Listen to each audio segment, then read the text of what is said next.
సరే వాళ్ళు ఎప్పుడు వ్యతిరేకంగా లేదు, వాళ్ళు అనుకూలంగానే ఉన్నారు. వాళ్ళ పరిపాలన కాలంలో పూర్తి అనుకూలంగా ఉన్నారు కేంద్ర ప్రభుత్వానికి. అదే సార్ నేను చెప్తున్నా. ఇప్పుడు ఎన్నికల కమిషన్ పైన ఇక్కడ దుమ్మెత్తిపోస్తా ఉంటారు. ఎన్నికల కమిషన్ దగ్గరికి వెళ్ళి మాట్లాడేటువంటి ధైర్యం చేసేటువంటి పరిస్థితి లేదు. ఊరికే ప్రజల్ని మభ్యపెట్టడానికి రకరకాలుగా డైవర్షన్స్ చేస్తా ఉంటారు తప్ప ఇక్కడ ఒక్కటి సార్, ఏది ఏమైనా భారతదేశంలో అత్యధిక జనాభా ఎవరున్నారు ఏంటి ఇవన్నీ కూడా అనేక సందర్భాల్లో చర్చలు జరుగుతూనే ఉన్నాయి. చర్చలకు సంబంధించి ఒక నాయకుడిగా వచ్చేటువంటి పరిస్థితి ఏ విధంగా జరిగింది అనేటువంటిది అందరికీ తెలిసిన బహిరంగ రహస్యమే. కానీ దాని గురించి ఎవరు కూడా మాట్లాడేటువంటి పరిస్థితి ఎక్కడా కూడా ఉండదు.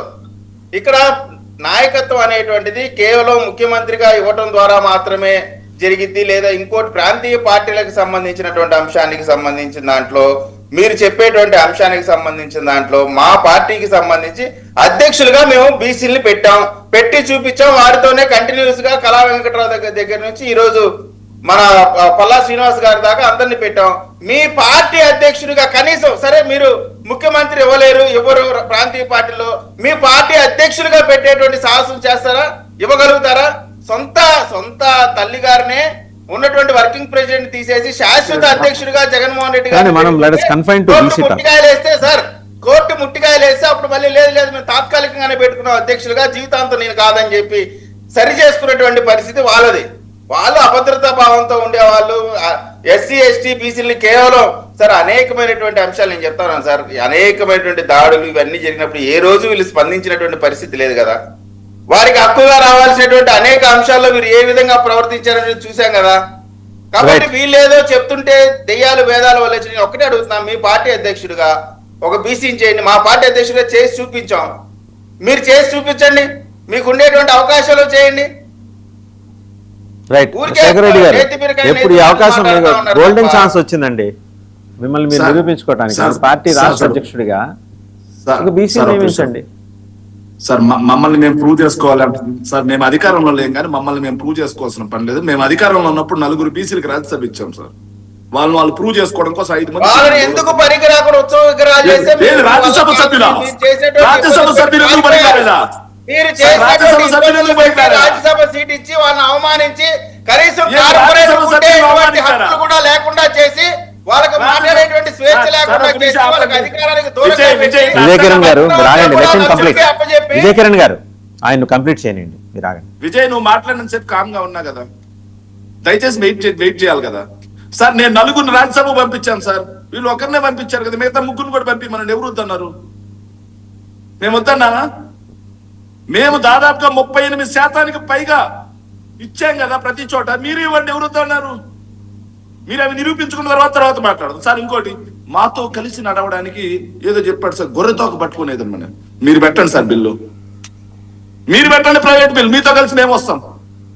మాది గొర్రెతోక అయితే మీది గుర్రం తోక అనుకొని, అబ్బాయి గుర్రం తోక మంచి తోకలే అబ్బాయి, ఇది ఈ తోక ఊడిపోదని మీ గుర్రం తోక పట్టుకొని మేము రావడానికి సిద్ధంగా ఉన్నాం. అబ్బా మీకు చిత్తశుద్ధి ఉంటే, మా గొర్రెతోకబ్బా మాకు చిత్తశుద్ధి లేదనుకోండి, మీకు చిత్తశుద్ధి ఉంటే పార్లమెంట్ లో బిల్లు పెట్టండి. మీరు 9 సిటీలో చేర్చడం కోసం మీ గుర్రంతో పట్టుకునే మేము వస్తాం.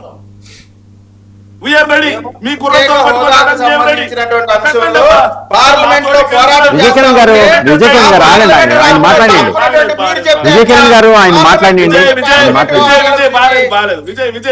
విజయ్ గారు మీరు ఆగండి, ఆయన మాట్లాడండి.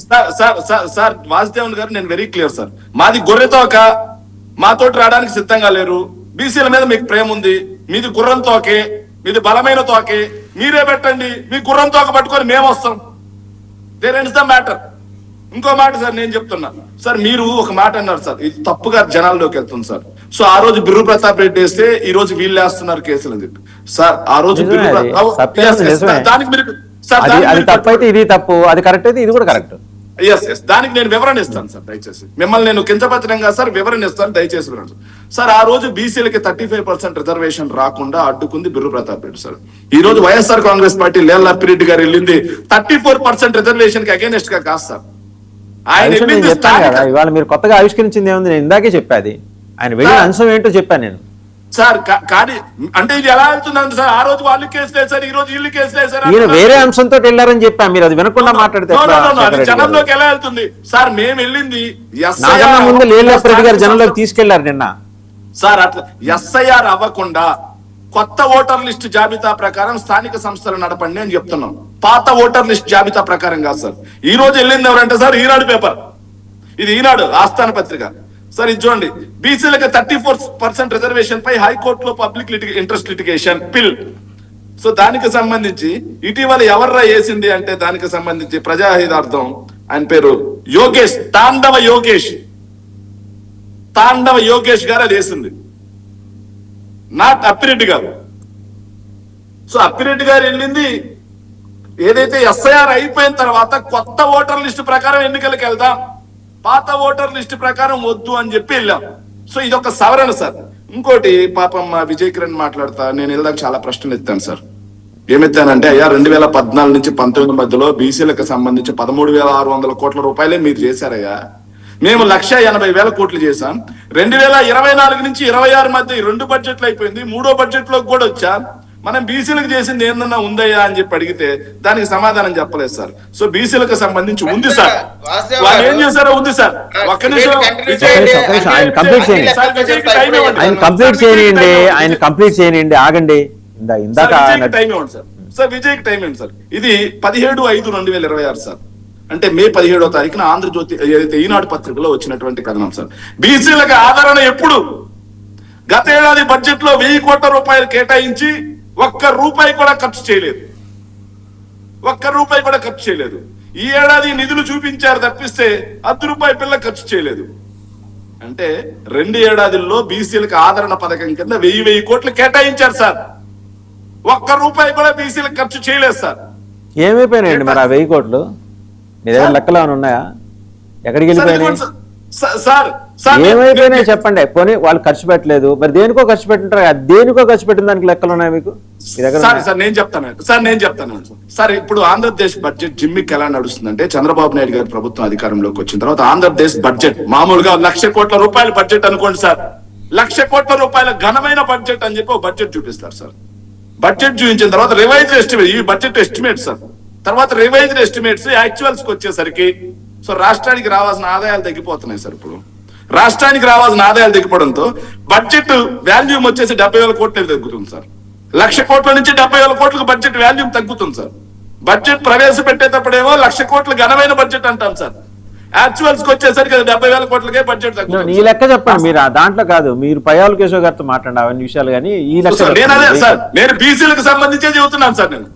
సో బీసీలకి ఆదరణ పథకం అన్నారు, 1000 కోట్ల రూపాయలు కేటాయింపులు చేశారు బడ్జెట్ లో, కానీ ₹1 ఖర్చు చేయలేదు 2 బడ్జెట్లు అంతకు ముందు. ఇప్పుడు 3వ బడ్జెట్ లో కూడా బ్యాక్ టు స్క్వేర్ అన్న. ఎక్కడికి వెళ్ళిపోయినా 1000 కోట్లు అడుగుతున్నా నేను. అది సార్ అదే సార్, కేటాయింపులు వేరు, ఖర్చు చేయడం వేరు. ఎక్కడ సార్ నేను చెప్పేది కూడా అదే సార్.